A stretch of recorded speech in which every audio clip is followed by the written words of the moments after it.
محمد صلوات اللهم صل على محمد وعلى محمد. أعوذ بالله من الشيطان الرجيم. بسم الله الرحمن الرحيم. الحمد لله رب العالمين، والصلاة والسلام على أشرف الخلائق أجمعين، سيدنا وسيد الأولين والآخرين، حبيبنا وحبيب إله العالمين، إمام المرسلين وخاتم النبيين، أبي القاسم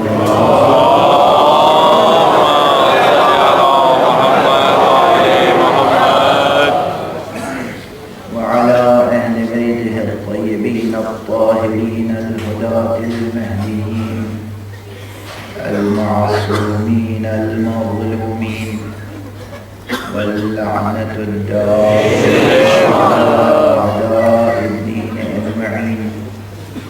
أما بعد، فقد قال الله تعالى عز اسمه في محكم كتابه ومتقن خطابه. بسم الله الرحمن الرحيم. هل أتى على الإنسان حين من الدهر لم يكن شيئا مذكورا. صدق اللهم صل على محمد وعلى محمد. ایک مرتبہ اور بلند صلوات. اللهم صل على محمد وعلى محمد. برادران ایمانی اور مسلمانان حسینی،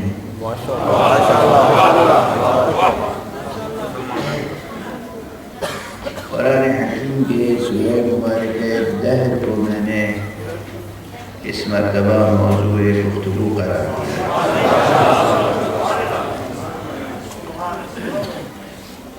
قرآن حکیم کا ہر سورہ اپنی جگہ ایک کتاب ہے. یہ جملہ ابھی میں حیدرآباد سندھ میں گزارش کر کے آیا ہوں کہ قرآن حکیم کا ہر سورہ اپنی جگہ ایک کتاب ہے، بلکہ اس کی ہر آیت ایک کتاب ہے، بلکہ اس کا ہر حرف ایک کتاب ہے.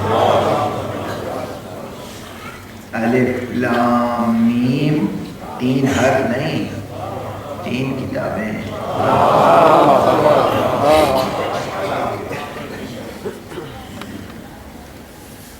اور یہ کوئی خطیبانہ شاعرانہ مبالغہ نہیں ہے، توجہ ہے، قطعاً مبالغہ نہیں.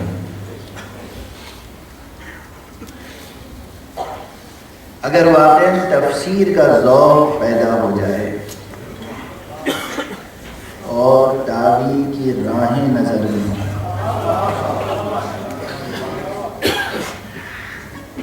ان سرچشموں تک رسائی ہو جو علوم قرآن کے سرچشمے ہیں، اس در تک اور اس گھر تک رسائی ہو جہاں فرشتوں کی آمد و رفت رہی ہے، جہاں نزول وحی کا سلسلہ رہا ہے، تو پھر اندازہ ہوگا کہ یہ بیان مبالغے پہ مبنی نہیں ہے. آپ کی بارہا سنی ہوئی روایت صرف یاد دہانی کے طور پر ذکر کر رہا ہوں، خود بھی عرض کر چکا ہوں اس سے قبل متعدد بار، جب میں یہ عرض کر رہا ہوں کہ اس کا ہر حرف ایک کتاب ہے. اس بیان کے شاہد کے طور پر مشہور روایت ہے، آپ میں سے ہر ایک کے ذہن میں ہوگی کہ نماز عشاء کے بعد حضرت امیر المومنین علی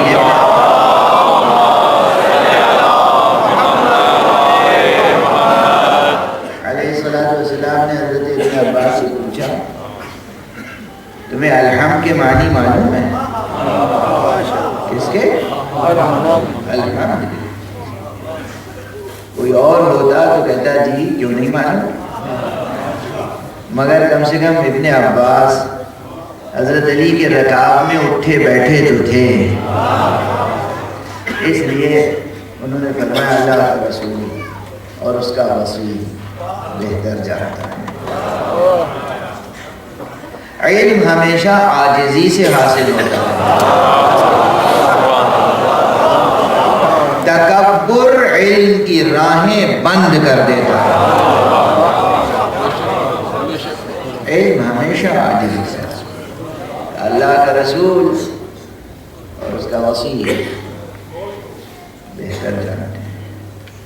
کب بیٹھو سنو علم کے معنی کیا ہے۔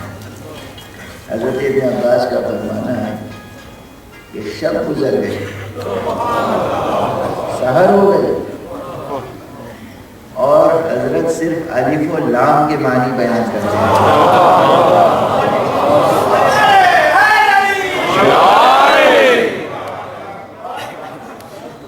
صرف الف و لام، الحم سے الف و لام ہٹا دیجئے اور جا کے کسی بڑے سے بڑے عالم سے پوچھیے کہ اس الف و لام پہ کتنی دیر گفتگو کر سکتے ہیں، کتنی دیر، کئی صفحے لکھ سکتے ہیں، کئی سطریں لکھ سکتے ہیں۔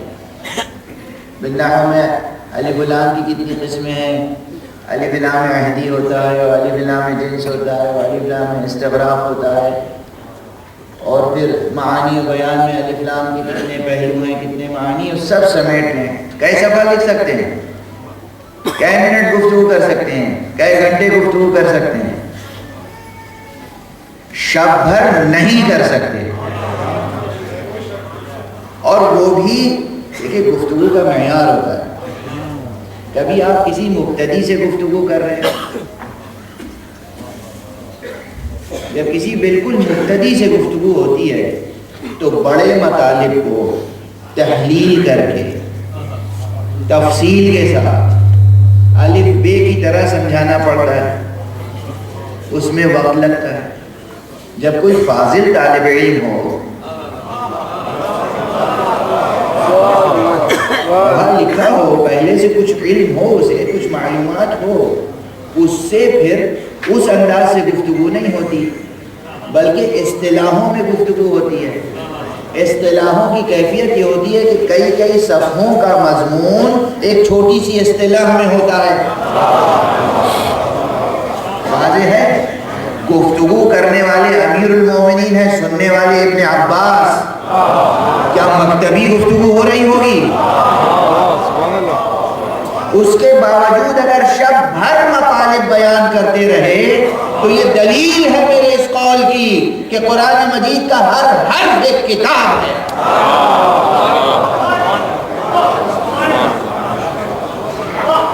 دوسری روایت بھی آپ کی سنی ہوئی روایت، مگر سنتے ہیں روایتوں کے اندر اشارات کیا ہیں، اسرار کیا ہیں، رموز کیا ہیں، قرآن کی عظمت اور اعجاز کی کیا شان ہے۔ جو مسلمان کہتے ہیں قرآن معجزہ ہے، کس اعتبار سے معجزہ ہے؟ بلا شک معجزہ ہے۔ دنیا قرآن کے خلاف گفتگو کرتی رہے، دنیا ہمارے خطیب قرآن خاتم النبیین صلی اللہ علیہ وآلہ وسلم کے خلاف گفتگو کرتی رہے، وہ اس کی شقاوت ہے، وہ اہل دنیا کی شقاوت ہے۔ ورنہ حضرت کا کردار، حضرت کی شخصیت، حضرت کی کتاب، اس کی عظمتیں اپنی جگہ لازوال ہیں اور روشن ہیں، ایسی بھی نہیں کہ روشن نہ ہو۔ اگر یہ بات ذہن عالی میں ہے کہ قرآن مجید کا ہر حرف کتاب ہے،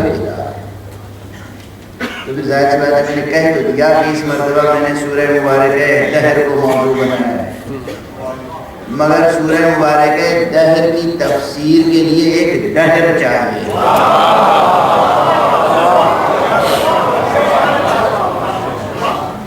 اس لیے ابھی میں عاجزی سے اعتراف کروں کہ اس پورے سفر میں اگر تمام مجلسیں بھی سورہ مبارکہ دہر کی آیتوں پہ پڑھتا رہوں تو بھی اس سورے کی تفسیر مکمل نہیں ہو سکتی. ظاہری اعتبار سے مکمل نہیں ہو پائے گی اور باطنی اعتبار سے تو اور مشکل ہے.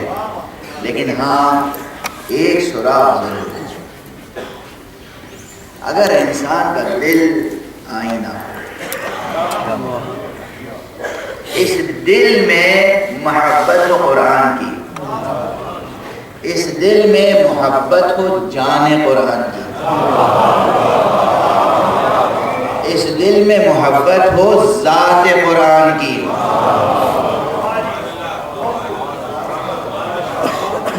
جان قرآن علی ہے، ذات قرآن محمد. صلوات پڑھیے محمد.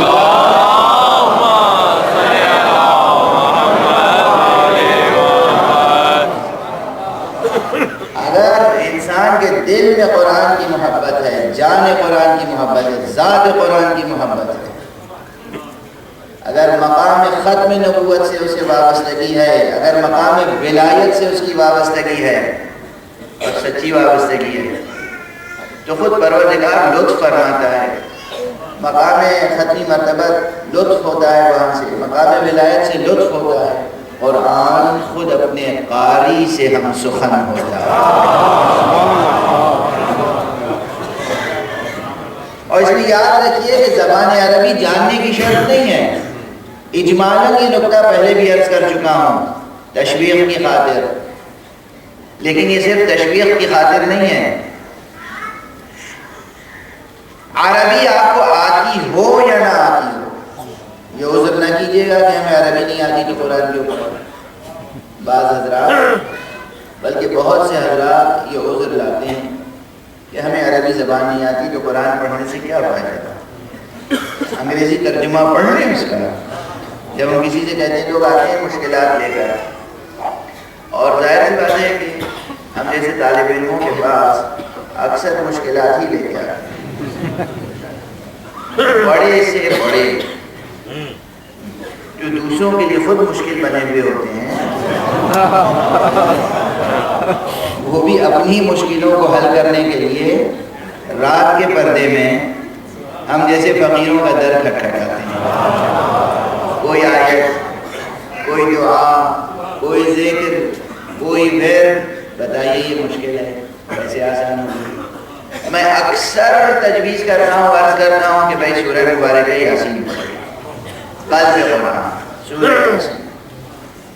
اب وہ پوچھتے ہیں کہ کیا انگریزی ترجمہ پڑھنا کافی ہے؟ اللہ آپ ہنسیں، رونے کا مقام ہے. ایک مسلمان یہ پوچھے اور یہ کہے، یہ اعتراف کرے کہ ہمیں قرآن مجید پڑھنا نہیں آتا، وہ بھی ایک پاکستانی مسلمان، ایک پاکستانی مسلمان یہ کہے کہ ہمیں قرآن مجید پڑھنا نہیں آتا، اس کے اصلی رسم الخط میں عربی میں پڑھنا نہیں آتا، یا اصلا تلفظ میں قدرت نہیں ہے، یاسین والقرآن الحکیم نہیں کہہ سکتے. اللہ انگریزی ترجمہ بچپن سے 1.5 سال کی عمر تھی تب سے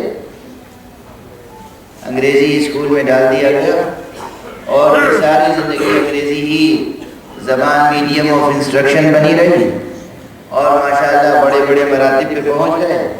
قرآن مجید پڑھنے کی توفیق نہیں ہوئی. بددعا کرنا تو نہیں چاہیے، بددعا ہم لوگ کبھی نہیں کرتے، ہمارے دلوں سے بددعا نہیں کرتے، مگر مقام عبرت ہے. کبھی کبھی زبان سے جملہ نکل جاتا ہے کہ اللہ آپ کی راہوں کی مشکلوں کو اور بڑھائے تاکہ آپ قرآن کی قدر جانیں. نبی اسلام صلی اللہ علیہ وسلم کی قدر پہچانے، مقام ولایت سے وابستہ ہوں، قرآن پڑھنا سیکھیں تو صحیح. پڑھیں تو یہ عذر ہوتا ہے، اور پھر جب زور اور تاکید سے کہتے ہیں کہ نہیں قرآن پڑھیے، اصل الفاظ پڑھیے، تو پھر یہ عذر ہوتا ہے کہ ہمیں عربی زبان آتی نہیں، مطالب سمجھ میں نہیں آتے، معنی سمجھ میں نہیں آتے، تو پھر کیوں پڑھیں؟ وقت کا ضیاع ہے۔ وقت کا ضیاع نہیں ہے۔ ایک جملہ یاد رکھیے گا، مختصر سا جملہ ہے مگر بہت عمیق ہے۔ قرآن مجید بظاہر عربی میں ہے مگر اصل میں قرآن مجید فطرت کی زبان میں ہے۔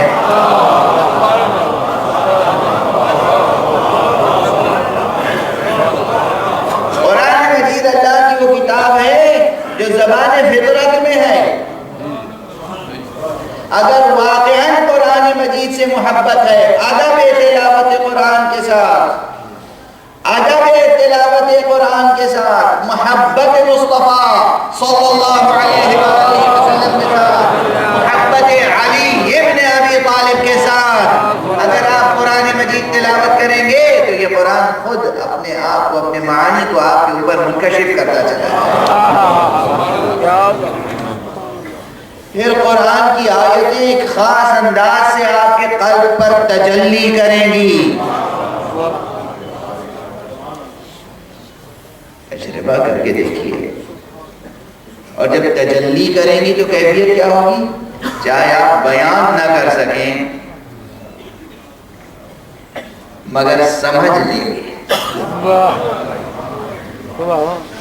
چاہے آپ بیان نہ کر سکیں، قوت بیان نہیں ہے مگر آپ سمجھ لیں۔ کوئی شخص اگر قدرت بیان نہ رکھتا ہو اور مناظر فطرت کو دیکھ رہا ہو، وہ حسن فطرت سے محظوظ تو ہوتا ہے مگر شاعر نہیں ہے، ادیب نہیں ہے، خطیب نہیں ہے، زبان پہ قدرت نہیں ہے، مصور نہیں ہے، نقاش نہیں ہے، تو نتیجہ یہ ہے کہ وہ بیان نہیں کر سکتا مگر محظوظ تو ہوتا ہے۔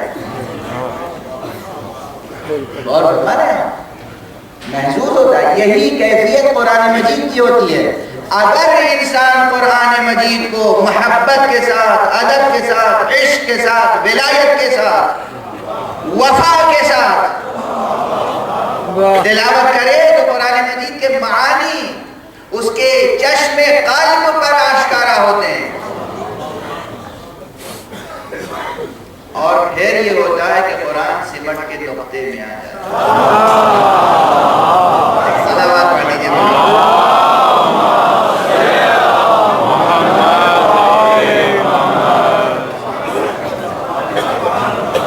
ایک اور صلوات پڑھیں۔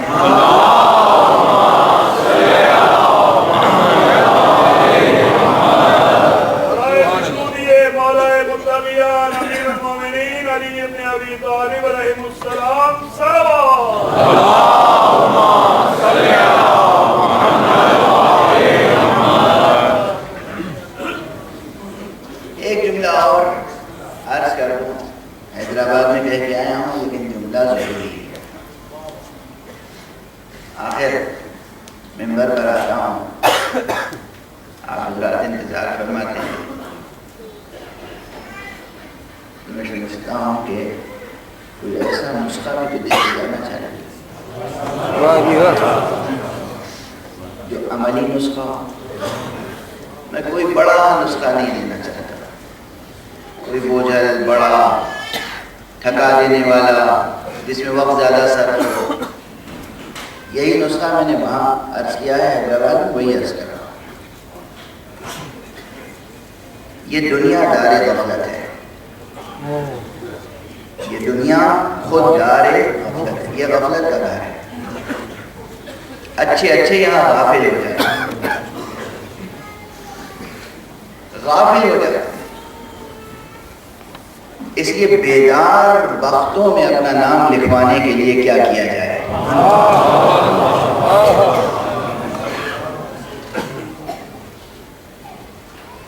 یہ روایت معصوم سے ہے، بلکہ حضرت صلی اللہ علیہ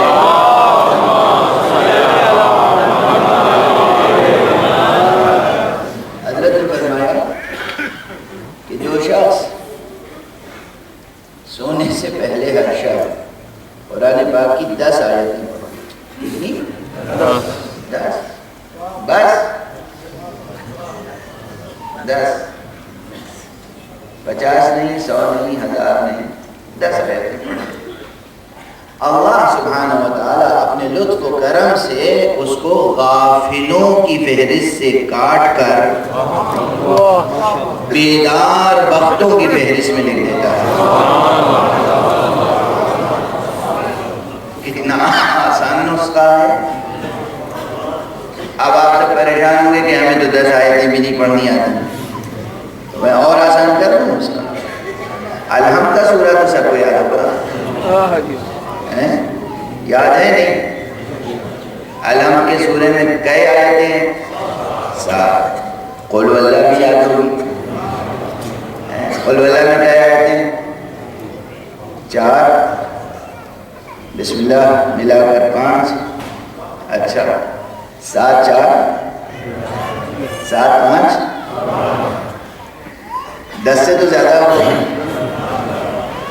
سوتے وقت وضو کیجئے, ایک بار الحمد ایک بار قل اللہ پڑھ لیجئے, مگر اس نیت کے ساتھ کہ پروردگار تیرے نبی نے, تیرے حبیب نے, تیرے ولی نے, حجت حق نے یہ نسخہ تعلیم فرمایا ہے, ہمیں اس کے علاوہ کچھ آتا نہیں. معبود ہماری زبان سے یہ تلاوت قبول فرما لے, ہمیں بیدار وقتوں میں شمار فرما.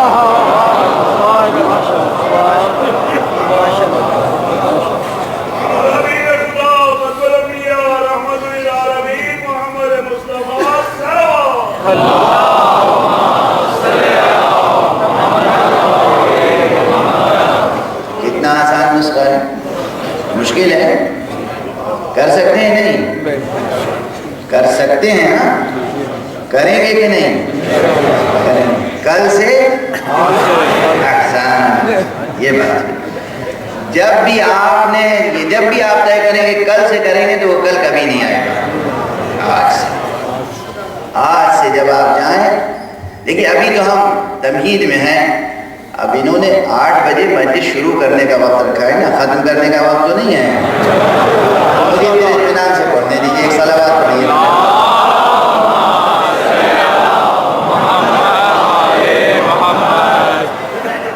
اس لیے کہ میری عادت ہے جب مقرر جملے پڑھتا ہوں تو اسے وقت میں شمار نہیں کرتا ہوں. تو یہ تو پڑھ چکے تھے, نئی بات تو نہیں پڑھی, پڑھ چکے تھے. البتہ بشرطے کے طاقت ساتھ دیتی رہے, بشرطے کے طاقت ساتھ دیتی رہے.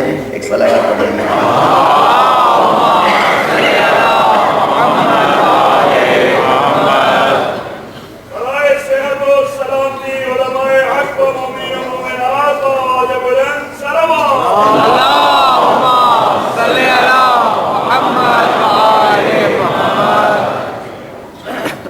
آج جب آپ تشریف لے جائیں, یہ بھی روایت پہلے بھی سن چکے ہیں, آج پھر سن لیجیے اور اس پہ عمل شروع کر دیجیے. ہم لوگوں سے کتنے گناہ ہوتے ہیں, کتنے فرائض چھوٹ جاتے ہیں, کتنے واجبات چھوٹ جاتے ہیں, کتنے محرمات کا ارتکاب ہو جاتا ہے, کتنے مکروہات میں ملوث رہتے ہیں. کوئی حد ہے؟ ہمارے گناہوں کا کوئی شمار ہے؟ اللہ سبحانہ و تعالی رحیم ہے, کریم ہے, اکرم الاکرمین ہے, غفار الذنوب, غفار الذنوب, ستار العیوب. اس نے اس دنیا کی اساس رحمانیت پہ رکھی ہے, اس دنیا کی اساس رحیمیت پہ رکھی ہے. وہ ہمیشہ اپنے بندوں کے ساتھ رحم و کرم کا معاملہ کرنا چاہتا ہے. البتہ صرف ایک جگہ ہے, دار جہنم, کہ جس میں رحمت نام کی کوئی شے نہ ہوگی. پروردگار ہم سب کو نار جہنم سے آزادی کا پروانہ دے. لیکن یہ آزادی کا پروانہ کیسے ملے گا؟ کیسے ملے گا؟ بندگی سے, اطاعت سے. بندگی اور اطاعت کس سے سیکھیں گے؟ اسی لیے قرآن مجید کے بارے میں ایک جملہ کہتا رہا ہوں, یاد ہو گیا ہوگا سب کو, کہ قرآن مجید کا بنیادی موضوع توحید ہے. ایک جملہ اس میں اضافہ کر لیجیے, قرآن مجید کا بنیادی موضوع توحید ہے اور بنیادی سبق عشق علی.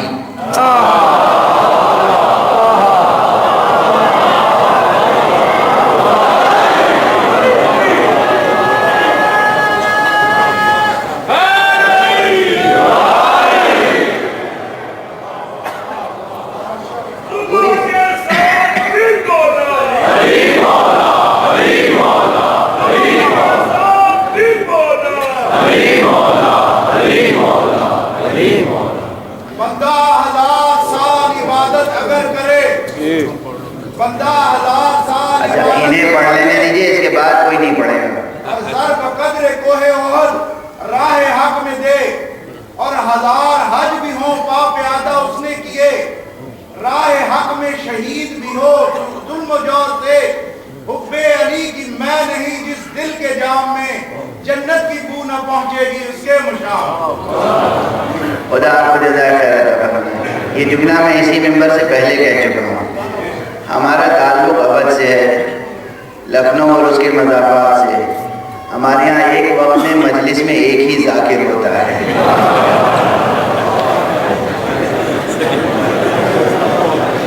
ہم اسی کے عادی ہیں، اسی تہذیب، اسی ڈسپلن کے پابند ہیں. پروردگار آپ سب کو ذاکرین حق میں شمار کریں. اگر گفتگو کو اپنے طبیعی رفتار سے اور انداز سے آگے بڑھنے دیجیے، مجھے اپنے طالب علمانہ معروضات اور گزارشات کر لینے دیجیے.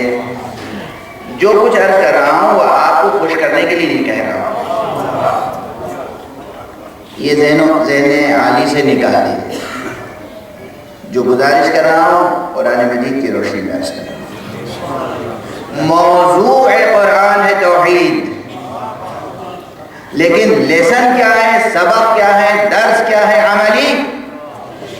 عشق علی، عشق محمد و آل محمد.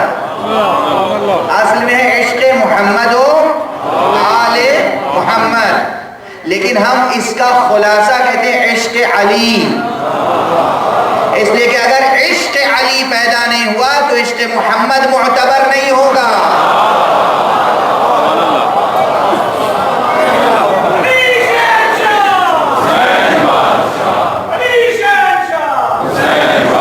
اگر عشق علی نہیں ہے تو عشق محمد معتبر نہیں، عشق حسنین معتبر نہیں.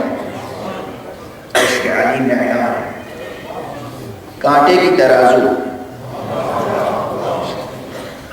دلیل آیہ مودت، قل لا اسألكم علیہ اجرا الا المودة فی القربى. قرآن مجید میں جب تک یہ آیت ہے میرے دلیل کے لیے تنہا یہ آیت ہی کافی ہے کہ سبق قرآن کا عشق ہے، موضوع ہے توحید. قرآن مجید کا موضوع شروع سے آخر تک، بسم اللہ سے والناس تک، اصل موضوع کتاب حق کا توحید حق سمادی. اور توحید عام طور پہ جو توحید آپ حضرات سنتے رہتے ہیں اور کہتے رہتے ہیں وہ توحید تو کچھ نہیں ہے. توحید کلامی نہیں چاہیے، توحید عرفانی چاہیے. توحید کلامی نہیں چاہیے، توحید وجدانی چاہیے. توحید کلامی یہ ہے کہ آپ رٹتے رہیں اللہ ایک ہے، اللہ ایک ہے، اللہ ایک ہے. توحید عرفانی اور توحید وجدانی ہے کہ آپ اللہ کے ساتھ ایک ہو جائیں. یعنی پھر آپ نہ رہیں، آپ کا وجود باقی نہ رہے، آپ کی انا باقی نہ رہے، کہیں میں کا تصور باقی نہ رہ جائے، بس حق اور حق کے سوا کچھ نہ ہو. وہ ہے توحید، وہ ہے منزل توحید. حق کے مقابل میں کچھ بھی نہ ہو، نہ آپ نہ کائنات، وہ منزل توحید ہے. وہ ہے توحید حق سمادی. اس منزل پر نظریاتی سطح پہ پہنچنا، تھیوریٹیکلی پہنچنا، عملی طور پر پہنچنا، پریکٹیکلی پہنچنا، مشاہدے کی سطح پہ پہنچنا، یہ مطلوب ہے. یہ مطلوب ہے. تو موضوع قرآن کیا ہے؟ توحید. وہ بھی توحید حق صمدی. یہ جو لفظیں استعمال کرتا ہوں اس لیے نہیں استعمال کرتا ہوں کہ تھوڑی سی بوجھل لفظیں ہوں تاکہ آپ کی سمجھ میں نہ آئے اور آپ حیرت میں واہ واہ کرتے رہیں. یا خطابت کی ٹیکنیک، ایسی بات کہو کہ سمجھ میں نہ آئے تاکہ جھوم جائے. یہ بھی کوئی بات نہیں، یہ خطابت نہیں ہے. یہ کہیں اور کی خطابت ہوگی. یہ خطابت ممبر حسینی کو زیب نہیں دیتی. یہ خطابت ممبر حسینی کو زیب نہیں دیتی. ممبر حسینی کو وہ خطابت زیب دیتی ہے کہ ہر کلمہ جو کہو سمجھ کے کہو، سمجھا کے کہو. اس محاسبے اور مراقبے کے ساتھ کہو کہ کلمے کلمے کا حساب دینا ہے. وہاں حساب دینا ہے. تمہیں ہم نے موقع دیا تھا ممبر پہ جانے کا. تمہیں ہم نے موقع دیا تھا کہ سینکڑوں ہزاروں لوگوں کو خطاب کرو. تمہیں ہم نے یہ اعزاز بخشا تھا کہ سب گوش پر آواز رہیں تمہاری آواز پر. تم نے کس کی بات پہنچائی؟ کس کا پیغام پہنچایا؟ توجہ ہے؟ تو جو بھی گزارش کر رہا ہوں وہ اس احساس و ادراک و ایقان کے ساتھ کہ ہمیں حق سبحانہ و تعالیٰ کو جواب دینا ہے. موضوع قرآن توحید، درس قرآن عشق علی.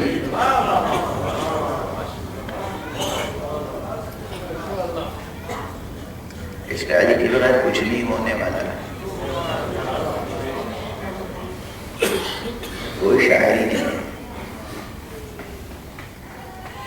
پھر مجبور ہوں یہی جملے عرض کر دوں. وقت تیزی سے گزر رہا ہے.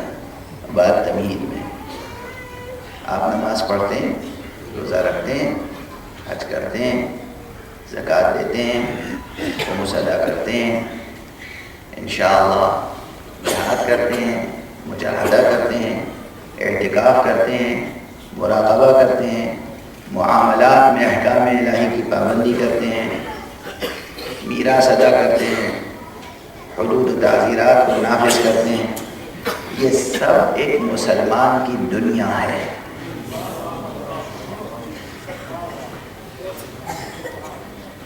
توجہ رکھیے گا. کیا نماز ایک مسلمان کی دنیا ہے. روزہ ایک مسلمان کی دنیا ہے. حج ایک مسلمان کی دنیا ہے. مسلمان کی آخرت عشق علی ہے.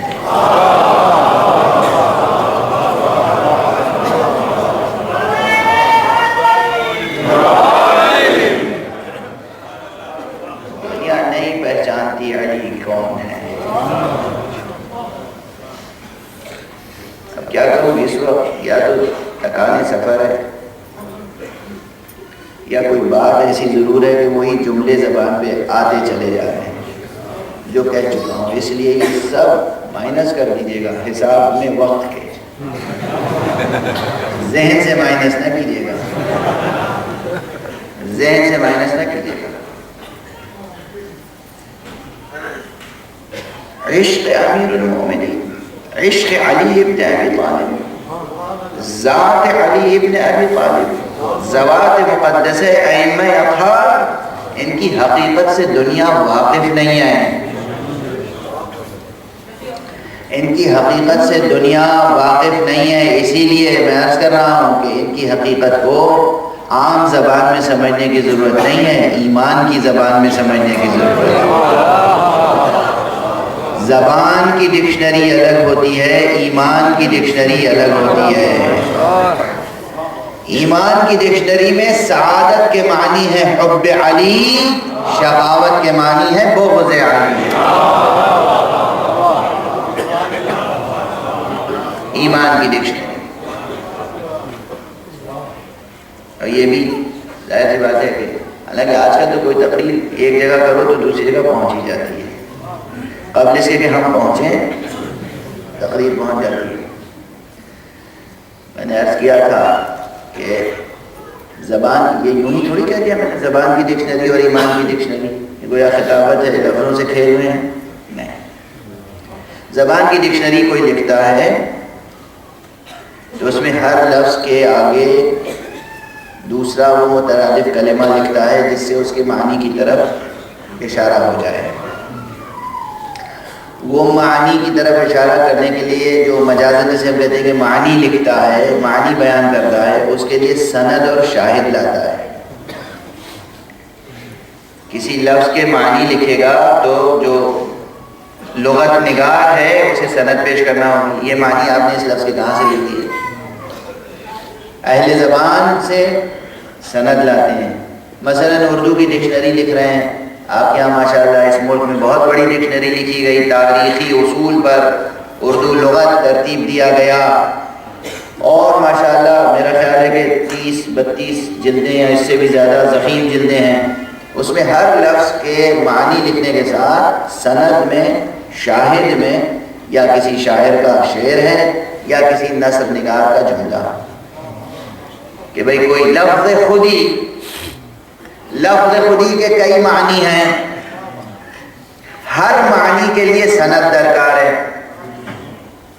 ایک جگہ لفظ خودی ہے خود بینی کے معنی میں، ایک جگہ لفظ خودی ہے خود شناسی کے معنی میں، تو سند دینی پڑے گی کہ میر تقی میر نے خودی کے معنی میں یہ شعر کہا ہے، اقبال نے خودی کے معنی میں یہ شعر کہا ہے. تو جب زبان کی ڈکشنری لکھی جاتی ہے تو شاعر اور ادیب کے کلام سے سند پیش کی جاتی ہے. جب ایمان کی ڈکشنری پیش کی جاتی ہے تو اس میں کلام خدا اور کلام رسول سے سند پیش کی جاتی ہے. اور میں اس اصول کو سامنے رکھ کر کہہ رہا ہوں کہ ایمان کی ڈکشنری میں سعادت کے معنی ہے حب علی، شقاوت کے معنی ہے بغض علی. احادیث صحیحہ پیغمبر اکرم صلی اللہ علیہ وآلہ وسلم کی جا کر دیکھیں. امیر المؤمنین اللہ. ہم جتنے بھی فضائل مراتب آپ کو بیان کریں کم ہیں، لیکن بہرحال یہ درمیان میں سے برداشت کرتی. ممکن نہیں ہے کہ کنہ ذات علی تک کوئی پہنچ سکے چہ جائے کہ کنہ ذات مصطفیٰ. اور جب مرتضیٰ و مصطفیٰ کی کنہ ذات تک نہیں پہنچ سکتے تو ان کے خالق کی کنہ ذات تک پہنچ سکتے. سعادت اسی میں ہے کہ کہیں آمنا برب محمد و علی. بلکہ اگر قرآن مجید کی آیت کو دیکھیں تو جناب موسیٰ پیغمبر تھے، ہارون ان کے وصی تھے. ایمان لانے والے jab ایمان لائے تو انہوں نے کہا آمنا برب ہارون و موسیٰ. ہارون کا نام پہلے لیا، موسیٰ کا بعد میں. اگر ہم کہیں آمنا برب علی و محمد، ہم علی اور محمد کے رب پر ایمان لائے، بس یہی ہماری توحید ہے.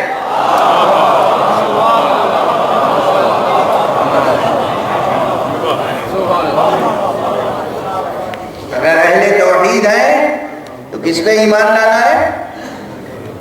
آمنا برب علی و محمد، آمنا برب المرتضی والمصطفیٰ. مرتضی و مصطفیٰ کے رب پہ ایمان لانا یہ ہے توحید. ہماری توحید یہی ہے، اس سے آگے نہیں بڑھ سکتے، نہیں اٹھ سکتے. اپنے اپنے مراتب ہیں، اپنے اپنے نقائص ہیں، اپنے حدود ہیں، وجود کے حصے ہیں. اس حصے سے آگے تو نہیں بڑھ سکتے نا. جتنا حصہ وجود ہمیں ملا ہے اس سے آگے نہیں بڑھ سکتے. بارہ امیر المؤمنین علی ابن ابی طالب علیہ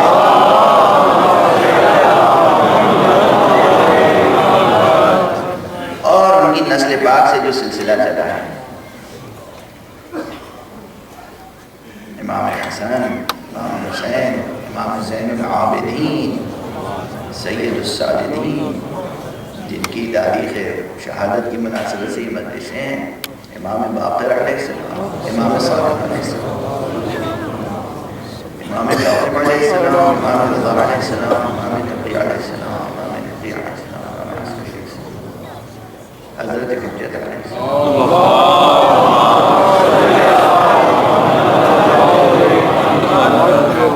ان میں سے ہر ذات اپنی جگہ پر مستقل توجہ چاہتی ہے، لیکن سوائے ان آیات کے، ان روایات کے جو حضرت حق سبحانہ وتعالی نے نازل فرما دی ہیں اور جو پیغمبر حق نے ہمیں سنا دی ہیں، اس کے علاوہ کوئی اور ذریعہ ہمارے پاس نہیں ہے کہ ہم ان کی معرفت حاصل کر سکیں۔ انہوں نے معرفت حاصل کرنے کے لیے کوئی بڑی چیز سمجھانے کے لیے، کوئی بڑی چیز کسی چھوٹے کو سمجھانے کے لیے تربیت کے بڑے ہنر چاہیے ہوتے ہیں۔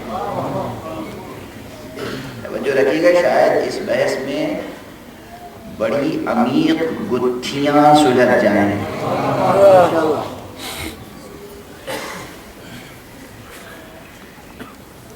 کسی چھوٹے کو بڑی بات سمجھانا آسان نہیں ہے۔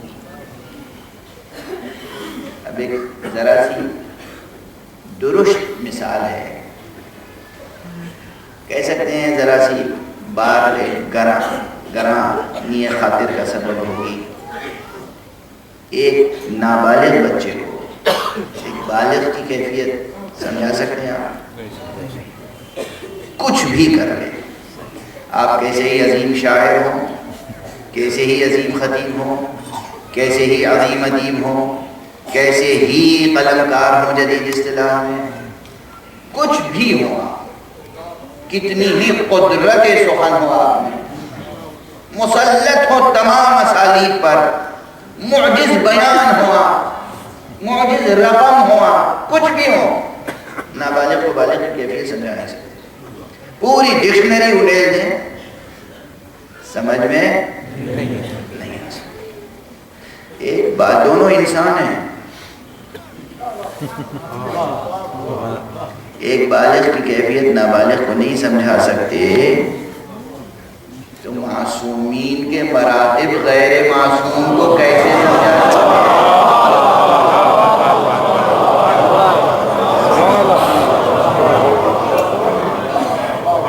محمد رسول اللہ صلی اللہ علیہ وآلہ وسلم اور ان کے بعد تمام انبیاء اور اوصیاء برحق، ان کے مراتب، ان کے کمالات، ان کے صفات، ان کی ذات، ان کے اخلاق کو سمجھا کیسے سکتے ہیں؟ یہ بار بار جو ذہنوں میں سوال ہوتا ہے، مسلمانوں کے ذہنوں میں سوالات آتے ہیں، یہ کیسے، وہ کیسے، یہ کیا بات، وہ کیا بات، یہ معجزہ سمجھ میں نہیں آتا، وہ بات سمجھ میں نہیں آتی۔ سمجھ میں آئے گی، مکتب وحی میں تربیت تو حاصل کریں، قرآن تو پڑھیں، قرآن پڑھیں گے تو قرآن مجید رب کا کلام ہے، اور کیا غضب کا کلام ہے۔ قرآن مجید کے اسالیب کی طرف اکثر اشارہ کرتا رہا ہوں اور کرتا رہوں گا۔ قرآن مجید کا اسلوب یہ ہے کہ ہر سطح ذہن کو اپیل کرتا ہے، ہر سطح ذہن کو ایڈریس کرتا ہے، اور یہ اعجاز آخر خالق کا کلام ہے، رب کا کلام ہے، کہ وہ ذہن انسانی اور ذہن بشری کی ایسی تربیت کرتا ہے کہ غیر محسوس طور پر ذہن میں بلندی آتی چلی جاتی ہے،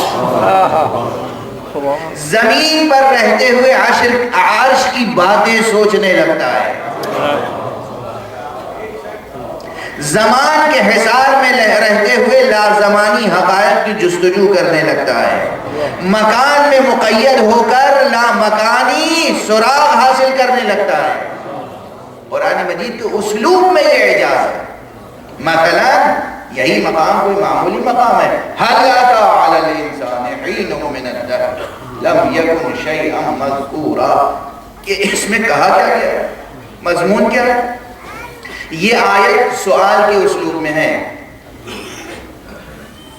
سوال ہے، استفسار ہے، کوشچن ہے۔ هل أتى، کیا کوئی ایسا وقت بھی آیا، کیا کوئی ایسی ساعت بھی آئی کیا کوئی ایسا لمحہ بھی آیا حل اتی علی الانسان انسان پر دہر میں کوئی ایسا لمحہ بھی آیا انسان پر کہ یہ کچھ بھی نہ تھا قابل ذکر نہ تھا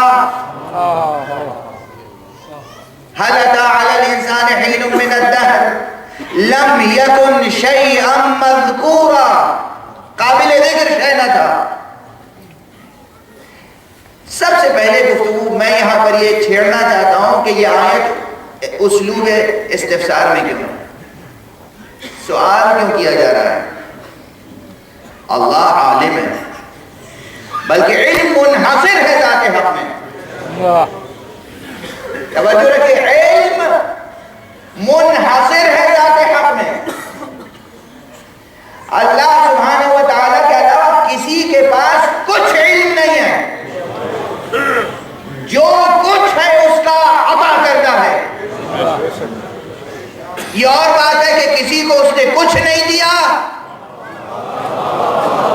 کسی کو اتنا دیا کہ لوگ اسی کو حق سمجھنے لگے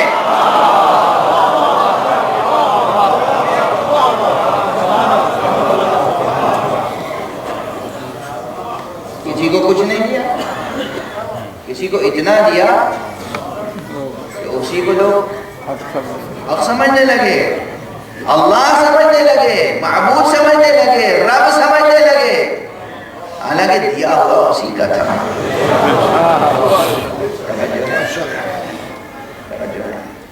علم منحصر ہے ذات حق سبحانہ و تعالی آیت الکرسی پڑھ لیجیے اس میں یہ راز نہیں بلکہ آشکارا طور پر بیان کیا گیا ہے یعلم ما بین ایدیہم وما خلفہم ولا یحیطون بشیء من علمہ الا بما شاء وہ سب کچھ جانتا ہے اور کوئی کچھ نہیں جانتا مگر اتنا جتنا وہ چاہتا ہے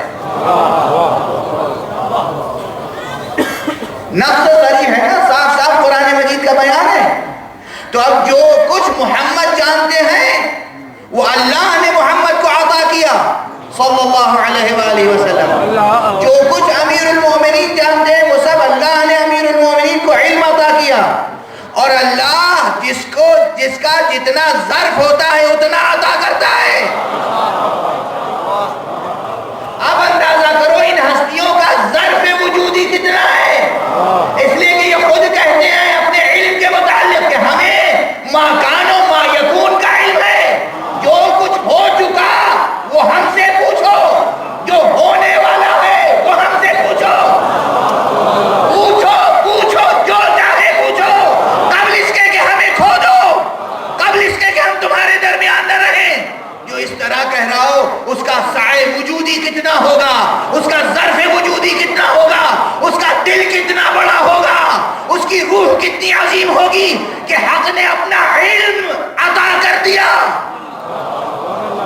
ایسے علی کا مقابلہ ایسے ابو تراب کا مقابلہ کوئی ابو جہل کر سکتا ہے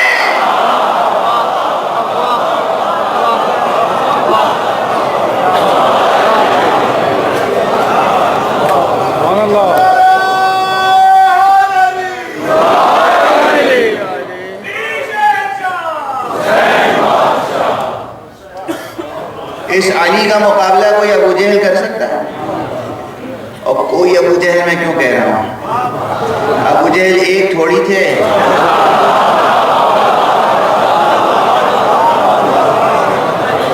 آج ایک اصول سمجھنے چھوٹا سا بڑا اصول چھوٹے جملے میں آج کے بعد سے یاد رکھنا جو علی کے مقابلے پر آ جائے وہ ابو جہل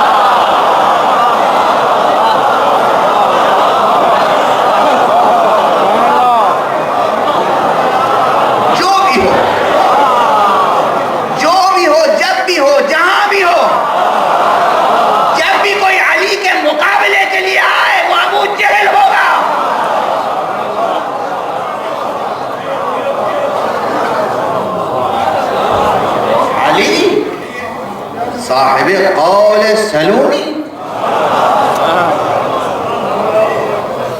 علی کے مقابلے میں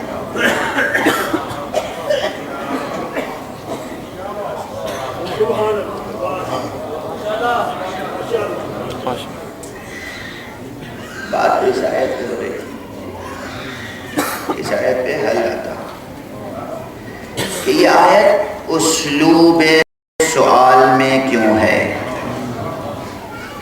اللہ کو ہر شے کا علم ہے، جب وہ سب سے بڑا عالم ہے، ہر شے کا علم ہے، تو پوچھتا کیوں ہے؟ سوال کے انداز میں جملہ ہی کیوں ادا ہوتا ہے؟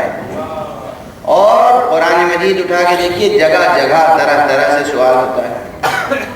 غالباً اب میں نے شمار تو نہیں کیا ہے، ابھی آتے ہوئے ذہن میں یہ کون گیا تھا نقطہ، اب جا کے اس پہ مزید خود تحقیق کروں گا، آپ بھی کیجیے گا، کہ جتنے ادات استفسار ہیں، جتنے ادات سوال ہیں، جتنے الفاظ و حروف کے ذریعے سے عربی میں سوال قائم کیا جاتا ہے، غالباً کوئی چھوٹا نہیں ہے۔ حل سے سوال موجود ہے، ام سے سوال موجود ہے، حمزہ سے سوال موجود ہے، ارائیت الذی یکذب بالدین فذلک الذی یدعو الیتیم ولا یحض علی طعام المسکین، ارائیت، کیا تم نے دیکھا؟ سوال ہے کہ نہیں؟ جملہ کس کا ہے؟ اللہ سبحانہ۔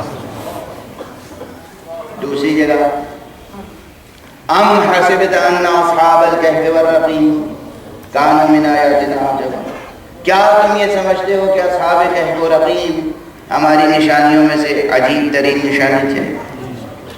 ام حسبت، سوال ہے یا نہیں؟ ام من یجیب المضطر اذا دعا ویکشف السوء، کون ہے کہ جب کوئی مضطر دعا کرتا ہے تو وہ دعا مستجاب فرماتا ہے اور وہ سوء کو، برائی کو، بلا کو دفع فرماتا ہے، دور کرتا ہے۔ سوال ہے یا نہیں؟ هل اتى على الانسان حين من الدهر، کیا کوئی ایسی ساعت، ایسی آن، ایسا لمحہ، ایسا وقت بھی گزرا ہے دہر میں انسان پر کہ یہ قابل ذکر نہ تھا؟ سوال کا انداز ہے یا نہیں؟ عَمَّ يَتَسَاءَلُونَ عَنِ النَّبَإِ الْعَظِيمِ، ارے یہ آپس میں کس چیز کے بارے میں سوال کر رہے ہیں؟ سوال ہے یا نہیں؟ کتنے سوالات ہیں قرآن مجید میں؟ اللہ سبحانہ و تعالی اپنے کلام میں اسلوب استفسار کو استعمال کیوں کرتا ہے؟ علمی اور تفسیری بحث ہے، اس پہ تفصیل سے گفتگو ہونی چاہیے، چونکہ یہاں یہ آیت بھی سوال سے شروع ہو رہی ہے، حرف سوال سے شروع ہو رہی ہے، اس لیے کلمہ سوال سے شروع ہو رہی ہے، اس لیے بحث ضروری ہے۔ اچھا، اب بعض مفسرین نے کہا یہاں حل سے مراد حل نہیں قد ہے، یعنی یقیناً انسان پر ایک ایسا دور گزرا ہے، لیکن اگر ہم حل کو قد سے نہ بدلیں اور پہلے جو لوگ بدلنے پہ مصر ہیں ان سے پوچھیں کہ آپ بدلنے کے قائل ہیں؟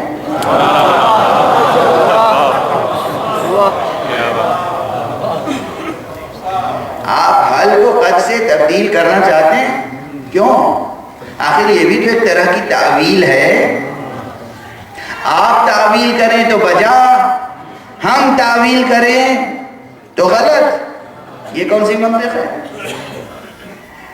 بہرحال کچھ کہتے ہیں، بہت سے، ایک دو نہیں، بہت سے مفسرین کہتے ہیں اس میں مسلک کا کوئی اختلاف نہیں، میں عام گفتگو کر رہا ہوں کہ حل سے مراد قد ہے یہاں پر، چونکہ عربی زبان میں قد کا استعمال بھی حل کے معنی میں ہوتا ہے، حل کا استعمال قد کے معنی میں ہوتا ہے۔ اچھا، لیکن ظاہر آیت و ظاہر کلمات کو اگر سامنے رکھیں، قرآن مجید میں کیا لکھا ہوا ہے؟ حل کے معنی کیا ہے؟ کیا؟ حل اتا علی الانسان حین من الدہر، یہاں سوال کیوں قائم کیا گیا یا اور مقامات پہ سوال کیوں قائم کیا گیا؟ سوال قائم کرنے کی صرف دو حکمتوں کی طرف اشارہ کر کے آگے بڑھتا ہوں۔ معانی و بیان کی کتابوں میں اور حکمتیں مذکور ہیں، مصلحتیں مذکور ہیں، اغراض و مقاصد کلام وہاں زیر بحث آئے ہیں، میں صرف دو حکمتیں، دو اغراض، دو مقاصد۔ کبھی کبھی سوال اس لیے کیا جاتا ہے کہ سوال کرنے والا عالم ہوتا ہے اور وہ اس بات کا بھی عالم ہوتا ہے کہ تمہیں بھی خبر ہے، مگر وہ چاہتا ہے کہ جو بات تم دل میں چھپائے ہوئے ہو، زبان سے اعتراف نہیں کرنا چاہتے،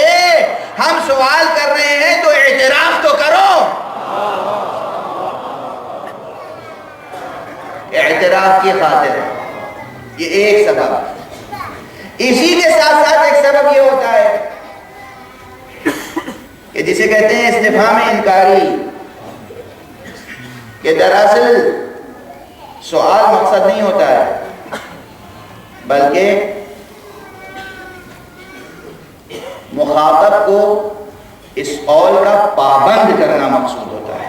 وہی مقصد قریب ترین جو پہلا عرض کر چکا. دوسری حکمت میں ربوبیت کی شان ہے، لطف ربوبیت ہے. کیا لطف ربوبیت ہے؟ سوال کر کے فکر کو بیدار کرنا مقصود ہوتا ہے تاکہ یہ سوچنا سیکھیں، تحقیق کرنا سیکھیں، جستجو کرنا سیکھیں، تعلیم حاصل کریں، در علم کو کھٹکھٹانا سیکھیں.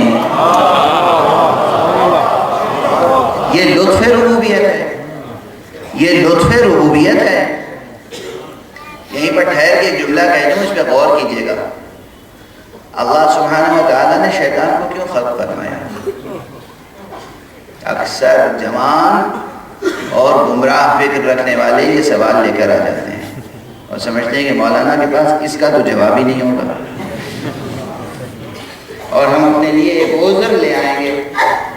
اللہ نے شیطان کو کیوں پیدا کیا؟ بتائیے، ہم سے گناہ ہو گیا، اللہ وہ وسوسہ کیا، شیطان نے، گناہ ہو گیا، تو اس میں ہمارا کیا قصور؟ اللہ نے شیطان کو خلق کیا ہے نا، اور خلق ہی نہیں کیا، اسے آزادی بھی دے دی، عمر بھی دے دی. اس نے کہا میں گمراہ کروں گا، بہکاؤں گا، اور اجازت دے دی، چھوٹ دے دی. تو نعوذ باللہ ہم جو کچھ کر رہے ہیں وہ ہماری مجبوری. توجہ سب حضرات برقرار رکھیں. دیکھیے، اللہ سبحانہ و تعالیٰ کا کوئی بھی عمل ابتداءً تخلیق اور ایجاد اور ابداع کی سطح پر لطف سے خالی نہیں ہوتا، لطف سے خالی نہیں ہوتا، فیض سے خالی نہیں ہوتا. اصل ایجاد و خلقت فیض حق ہے، فیض حق ہے. شیطان کو خلق فرمایا اللہ سبحانہ و تعالیٰ نے. شیطان کیا ہے؟ اللہ کے اسماء حسنہ کی فہرست جا کے دیکھیے گا. آج اللہ کے اسماء حسنہ میں، اسماء مبارکہ میں ایک اسم ہے المضل. مضل کے کیا معنی ہوتے ہیں؟ گمراہ کرنے والا. اللہ کا کیا نام ہے؟ ہادی یا مضل؟ اللہ حقیقت میں کیا ہے؟ ہادی ہے یا مضل؟ اللہ ہادی ہے. اللہ سبحانہ و تعالیٰ ہادی ہے، مگر خود اس نے اپنا نام مضل رکھا ہے. کیوں؟ بلا کوئی ایسا ہوگا جو کہے گا کہ میں مضل ہوں؟ کوئی ہو سکتا ہے؟ توجہ رکھیے گا، بہت دقیق بحث چھڑ گئی. آج ذہن میں بھی نہیں تھا کہ میں اس مقام گفتگو تک آ جاؤں. اللہ کے ناموں کی فہرست 99 نام جا کے دیکھیے گا، اس میں المضل ہے یا نہیں ہے؟ المضل کے معنی کیا ہیں؟ بظاہر. شیطان اس میں المضل کا مظہر ہے. یہ اسم اللہ نے اپنا کیوں رکھا؟ اس کو اپنا مظہر کیوں بنایا؟ توجہ رکھیے گا، یہ بھی لطف حق ہے. آپ جتنے گناہ کرتے ہیں، کسی گناہ کا بار شیطان پر نہیں ہے، سب بار آپ پر ہے.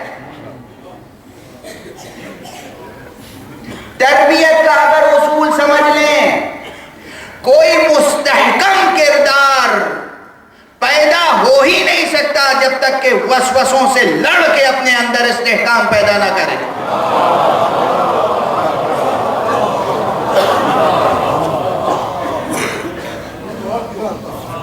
توجہ رکھیے، سمجھیے اس بات.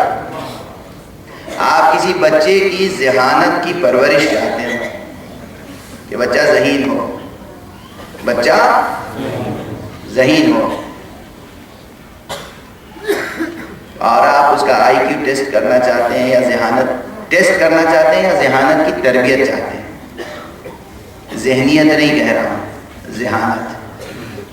ذہانت کی تربیت کے لیے کیا کرتے ہیں؟ آپ بیٹھے ہیں، آپ معلم، مربی، ایجوکیٹر، باپ بھی، ایک فرض کیجیے ایک شخص باپ بھی ہے، خود ہی اپنے بچوں کو لے کے پڑھانے بیٹھا ہے، تو اس کے اندر شفقت پدری بھی ہوگی، شفقت پدری بھی ہوگی، پوری شفقت پدری. پھر اس میں اضافہ ہو جائے گا حکمت ربوبیت، تربیت کے اصول. لیکن وہ کرے گا کیا کہ اس بچے کو غلط کئی جوابات رکھ دے گا سامنے اور کہے گا بتاؤ یہ صحیح ہے کہ یہ صحیح ہے کہ یہ. اگر بچے نے صحیح جواب پہ پہلے ہی انگلی رکھ بھی دی تو کہے گا نہیں نہیں شاید یہ صحیح ہے، ہمیں تو شاید یہ صحیح لگ رہا ہے. یہ باپ بیٹے کو گمراہ کر رہا ہے یا اس کی ذہانت کی تربیت کر رہا ہے؟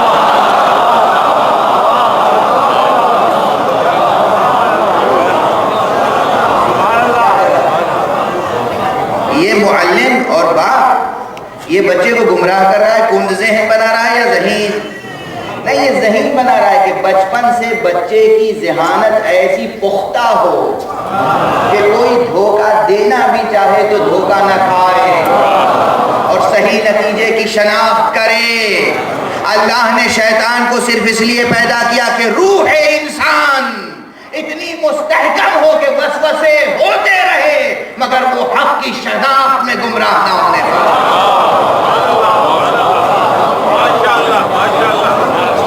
یہ لطف ربوبیت ہے. سبحان اللہ، بہت اچھا، زبردست. اور یہ پہلے جملہ کہہ چکا ہوں کہ شیطان کو وسوسے سے زیادہ کوئی قدرت نہیں حاصل ہے. یہ پہلا جملہ یاد ہے نا کہ شیطان کو کتنی قدرت حاصل ہے؟ صرف وسوسہ.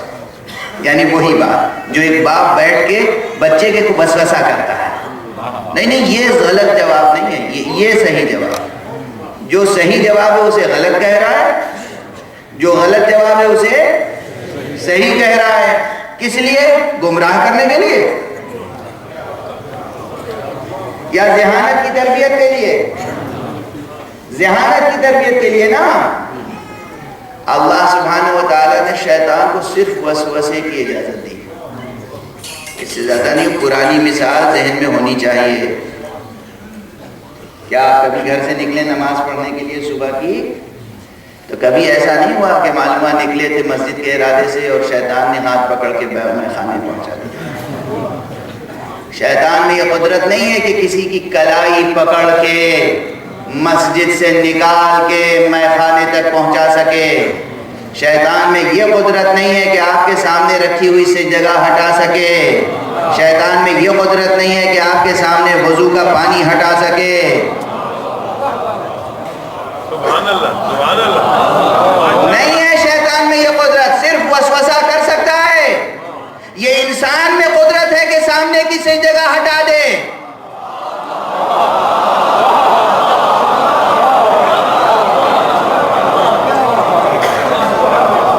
اور ایسے انسان کہیں اور نظر نہ آتے ہوں تو حرم چلے جائیے.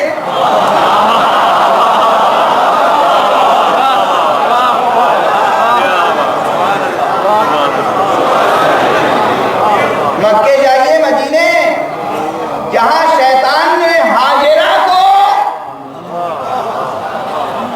وسوسہ کرنے کی کوشش کی تھی اور حاجرہ گمراہ نہیں ہوئی، وہاں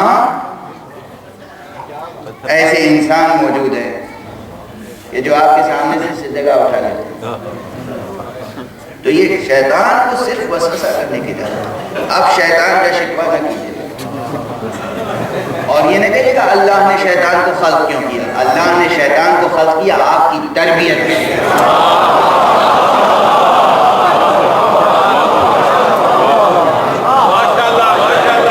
یعنی سنو، اصل میں ہے وہ الہادی، وہ ہادی ہے، مضل نہیں ہے حقیقی معنی میں، لیکن اس کی ہدایت اور ربوبیت کی ایک شان یہ بھی ہے کہ اس نے اپنے کو مضل کی شکل میں بھی پیش کیا ہے تاکہ اپنی ہدایت کو راسخ کر سکے. ایسی ہدایت پاؤ کہ پھر تمہیں کوئی گمراہ کر نہ سکے.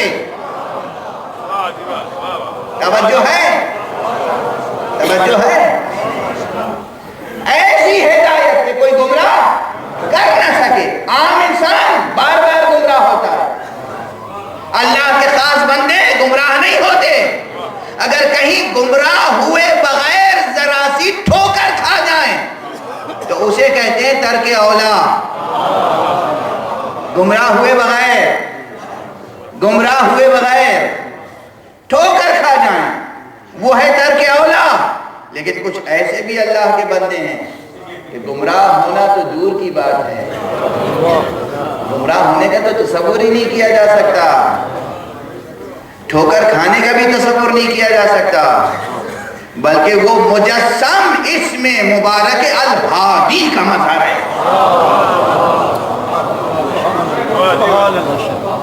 محمد صلی اللہ علیہ وآلہ، علی امیر المؤمنین، اور یہ چہاردتان، یہ چہاردہ معصومین عصمت کبریٰ کی اس منزل پر فائز ہیں.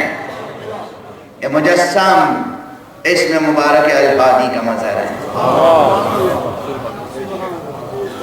بہرحال بات یہاں تک آئی. مثال کے طور پر شیطان کی بات اس لیے آئی تھی کہ تربیت کے اصول میں یہ ہے کہ بہکا بہکا کے صحیح راستے کی ایسی شناخت دے دو کہ پھر صحیح راستے سے کبھی ڈگمگانے نہ پائے. یہ ربوبیت کا لطف ہے، کرم ربوبیت ہے، لطف ربوبیت ہے. واضح ہے. تربیت میں مزہ بھی آتا ہے. بچوں کے ساتھ کھیل رہے ہیں، گویا بیٹھ کر کھیل کھیل میں سمجھا رہے ہیں، کھیل کھیل میں انہیں ذہنی طور پہ بالغ بنا دیا. سوال میں بھی ایک لطف ربوبیت ہے. سوال کر رہا ہے وہ جسے سب علم ہے، لیکن سوال اس لیے کر رہا ہے تاکہ تمہاری ذہانت بیدار ہو، تم تحقیق کرو، تم علم حاصل کرو، تم جستجو کرو، تم آگے بڑھو خود سے. اس لیے کہا کہ حل اتی علی الانسان حین من الدہر، ذرا سوچو سو صحیح، انسان پر کوئی ایسا دور بھی گزرا ہے؟ اگر طرح یہیں پر ٹھہر جائیں تو انسانیات سے متعلق تحقیق، سائنسی تحقیق کا دروازہ کھل جاتا ہے. گویا قرآن دعوت دے رہا ہے کہ آؤ اور انسان کے ماضی کے بارے میں تحقیق کرو، انسان کے ماضی کے بارے میں تحقیق کرو. اور جب انسان کے ماضی کے بارے میں تحقیق کرو گے، بس گفتگو سمیٹ رہا ہوں اس لیے کہ طاقت ساتھ چھوڑ رہی ہے، جب انسان کے ماضی کے متعلق گفتگو ہوگی تو تم دیکھو گے کہ اسی زمین میں کتنے پرانے انسانوں کی قبریں ہیں. تم مجبور ہوگے تحقیق کرنے پر کہ یہ کون سے انسان ہیں. اس کے بعد تم مجبور ہوگے ان دروازوں پر جاؤ گے کہ جو دروازے جہاں سے صدائے سلونی بلند ہوتی ہے. امام فخر الدین رازی نے اپنی تفسیر میں لکھا ہے، کس کے حوالے سے؟ کسی اور کے حوالے سے نہیں، علی کے پوتے امام باقر کے حوالے سے لکھا ہے.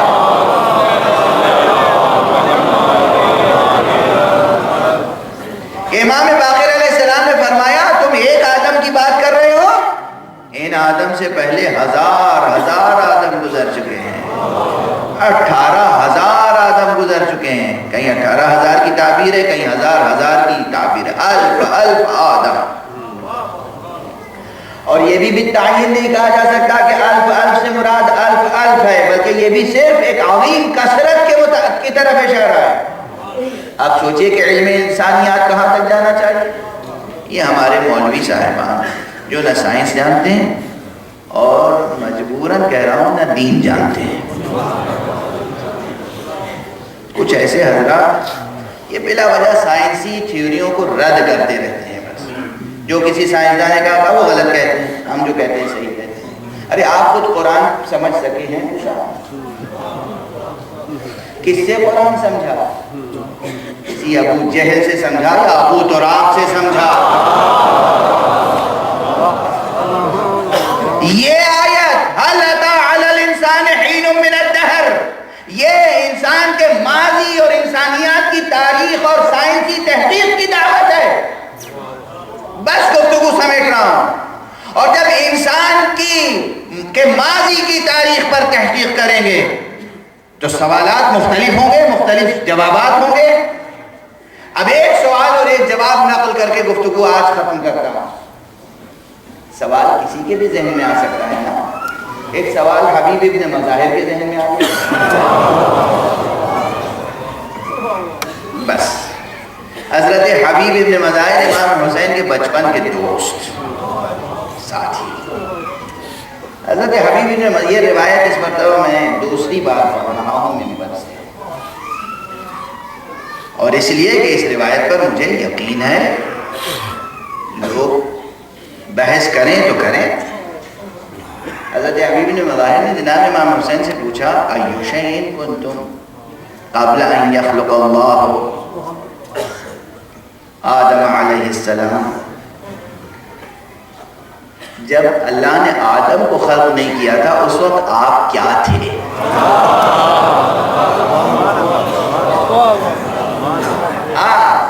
محمد اور آل محمد کیا تھے جب آدم خلق نہیں ہوئے تھے؟ تو امام حسین نے کیا جواب دیا؟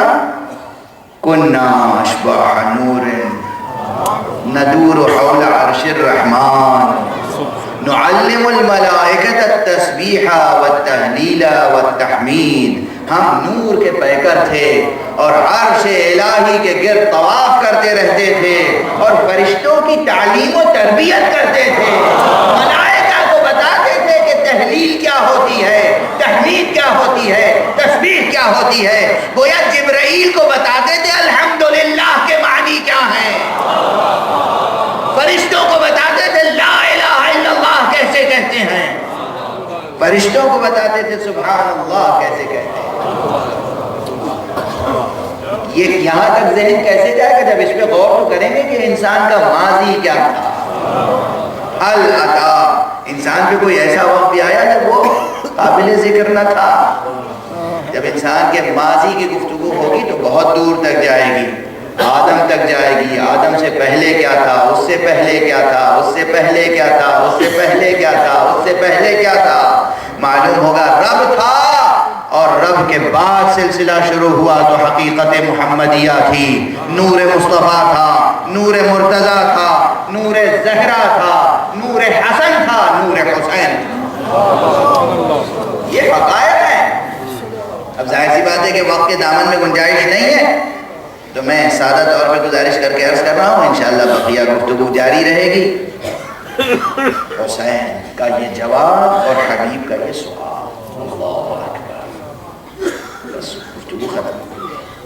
یہ جو نور کے پیکر تھے، جو عرش الہی کے گرد طواف کرتے تھے، جو ملائکہ کو وحدانیت کی تعلیم دیتے تھے، جو ملائکہ کو معرفت حق عطا کرتے تھے، ان کے ساتھ اہل دنیا نے یہ سلوک کیا.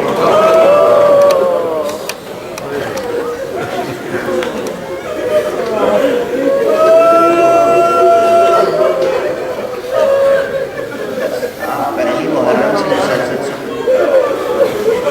پہلی محرم سے کیا آپ تو پورے سال کے ساتھ سنتے رہے. یہ جو رسماً ایک نوحہ پڑھا جاتا ہے نا عاشور کو، عصر عاشور جب کہتے ہیں کہ الوداع یا حسین الوداع، یہ نوحہ مجھے پسند نہیں ہے. ہم حسین کو کبھی الوداع نہیں کہتے. ہم ہمیشہ حسین کو ساتھ رکھتے ہیں، ہمیشہ حسین کے ساتھ رہنا چاہتے ہیں. ہم حسین سے جدا رہ کے جی نہیں سکتے. ہم تو ہمیشہ سنتے ہیں، ہم ہمیشہ سنتے رہتے ہیں، آپ سنتے رہتے ہیں. کیا قیامتیں نہیں گزری، کیا کیا قیامتیں نہیں گزری. بس کچھ بھی میں نے ذکر نہیں کیا، صرف ربط کلام فضائل سے مصائب کی طرف ربط، حرف ربط پر ہوں میں. اور آپ کی آواز گریہ بلند ہو گئی، آپ کی آنکھوں سے آنسو جاری ہو گئے. اب بالکل میری طاقت بھی ساتھ چھوڑ رہی ہے، لیکن ایک جملہ کہوں گا. حضرت سجاد کی شب شہادت کی مناسبت سے یہ مجلس منعقد ہے نا، بس ایک جملہ سنو. بس تصور کی بات ہے. اگر جذبات بیدار ہے، اگر دل بیدار ہے، اگر احساسات بیدار ہے، کوئی مبالغہ نہیں، کوئی مبالغہ نہیں، کچھ نہیں، کوئی مبالغہ نہیں، کوئی مقتل نہیں پڑھ رہا ہوں. بس میں ایک جملہ عرض کرنا چاہتا ہوں. قلب سید سجاد کے درد و الم کو محسوس کرو. جوان بھتیجا بوڑھی پھوپھی کا سہارا بنتا ہے یا بوڑھی پھوپھی جوان بھتیجے کا سہارا بنتا ہے؟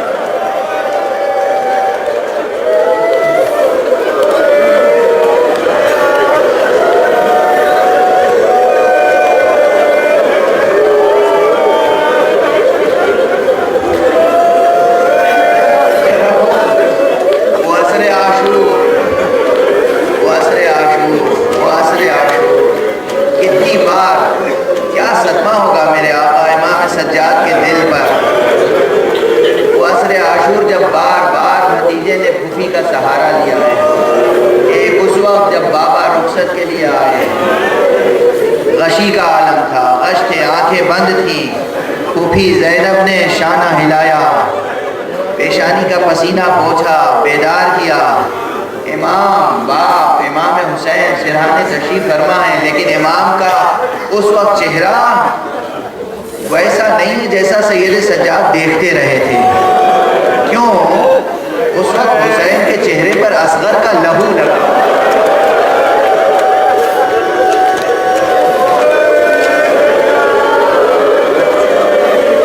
اب بیٹا بیمار بیٹا پہچانے تو کیسے پہچانے؟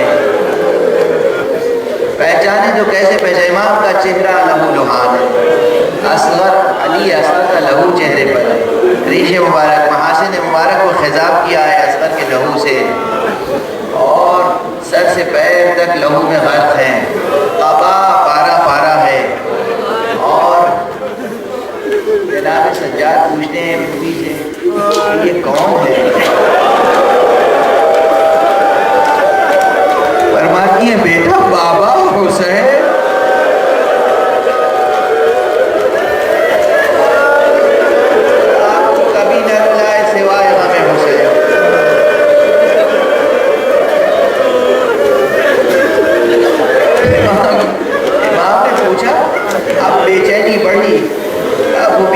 سہارا دیجئے، کوہنیاں زمین پہ ٹیکی، اٹھنے کی کوشش کی، کہا مجھے سہارا دیجئے، مجھے بٹھائیے۔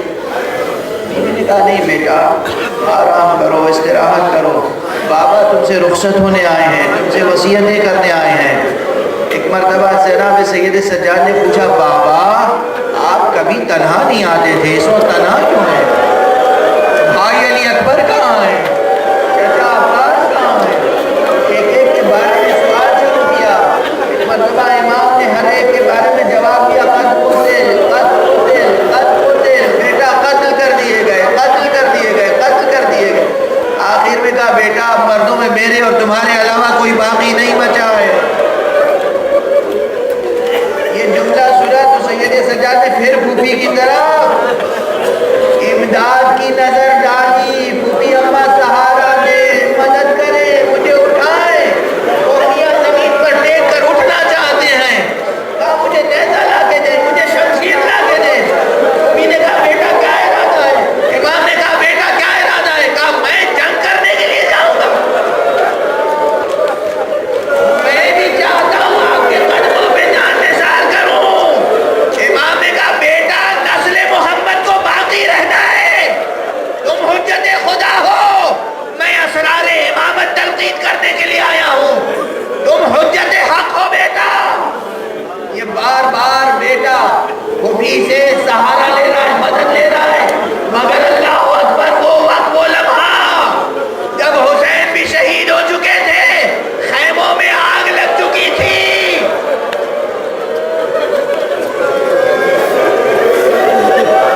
کتنا سخت ہوگا وہ لمحہ جب جناب زینب نے بچوں کو جلتے ہوئے خیموں سے نکالا، بیویوں کو نکالا، سب کو نکالا، اور تنہا سید سجاد خیمے میں ہے، شعلے بھڑک رہے ہیں۔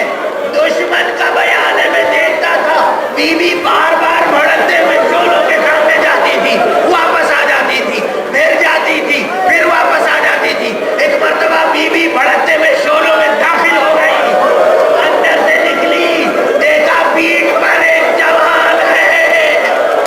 کیسا سخت مرحلہ ہے یہ جوان بھتیجا پھوپھی کی دوش پر زندگی پا رہا۔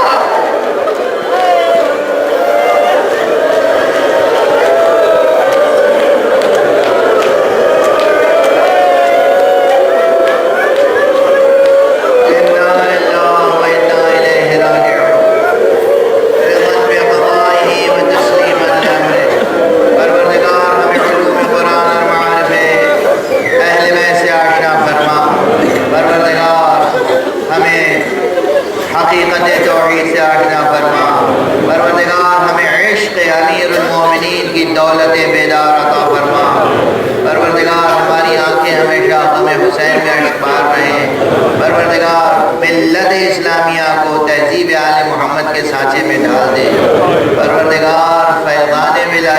بیت کو تمام عالم امکان کے لیے عام کر دے، اور حضرت ولی آخر کو عزت ظہور عطا فرما، اور ان کے ہاتھوں سے اپنی رحمت و رافت و عدالت کا پرچم